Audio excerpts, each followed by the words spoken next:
It's an interesting comment. I showed clips of Marjorie Taylor Greene and Lauren Boebert yelling at Joe Biden during a State of the Union, and then clips of Ilhan Omar and another Democratic lawmaker, whose name is escaping me at the moment. I'm sorry, I hate it when my brain does it. Yelling at Donald Trump during his most recent State of the Union address, and I said, what's the difference between the behavior? And this person here says, the difference is Ilhan Omar, and I'm going to go ahead and assume that that's voice to text there, and that you didn't mean to type Elon, hates this country and is being investigated for fraud. The difference is Republicans stand up for little black kids with cancer, and they also stand up for American heroes who win gold medals. Democrats don't. So obviously you're talking about when people stand up during the State of the Union and applaud when the president points out somebody, and those who don't. Let's go ahead and take the black kid with cancer first. Awesome. You guys stood up for a black kid with cancer.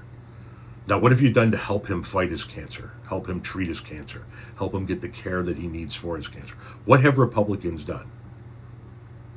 Nothing. As a matter of fact, everything that the Democrats have done in regards to health care in this country have made it more difficult for that little boy to get the care he needs, have made it more expensive, have made it less accessible for everybody in this country. So standing up for a kid with cancer, with all due respect, doesn't mean jack shit if you're not actually willing to legislate some assistance for the kid with the cancer.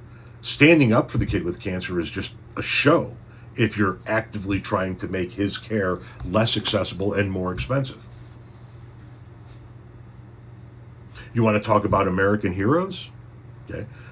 So American heroes because they won gold medals in hockey. Yet you're defending a guy who said that John McCain wasn't a hero because he got captured in war. I don't know. The Republican definition of a hero seems to be a tad skewed, in my opinion. And then you begin this all talking about Ilhan Omar and how she hates this country and she's under investigation for fraud. She's under investigation for fraud because Donald Trump has weaponized the Department of Justice. You know that, and I know that.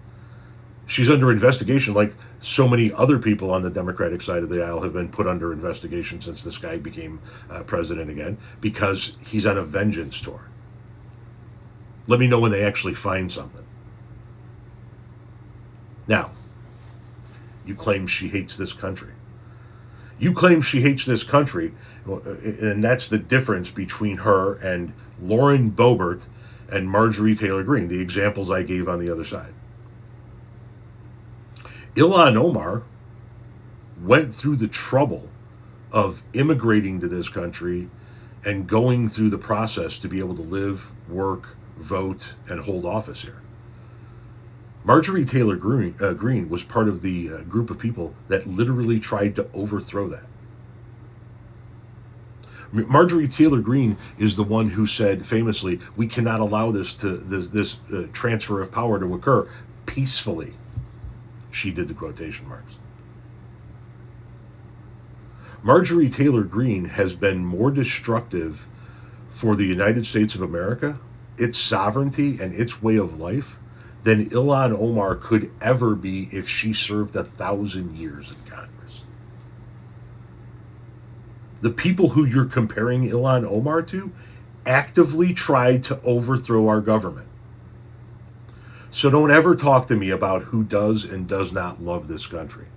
Because as somebody who had an opportunity to work with thousands of undocumented immigrants over the course of his 26-year landscape career in the Chicagoland area, I can tell you that the men and women who are doing something difficult, dangerous, and costly to get here to enjoy our freedom oftentimes respect it and admire it way more than the people who were born here and take it for granted, which are people on your side of the political aisle.